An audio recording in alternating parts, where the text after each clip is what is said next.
Hi everyone, welcome back to PC Error Detective. Today I'm going to show you exactly how to boost audio on Windows 10 so you can enjoy louder and clearer sound on your computer. Step 1.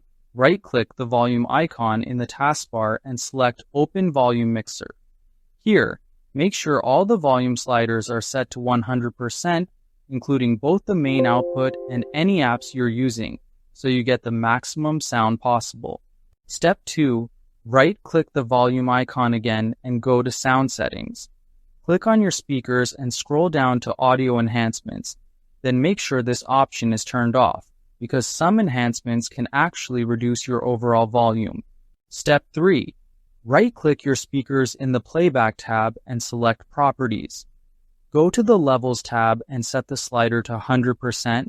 Then go to the Advanced tab and try different format settings to find the one that delivers the best sound quality for your system. Step 4. Open the Start menu and search for Device Manager. Expand audio inputs and outputs. Right-click your speakers and select Update Driver.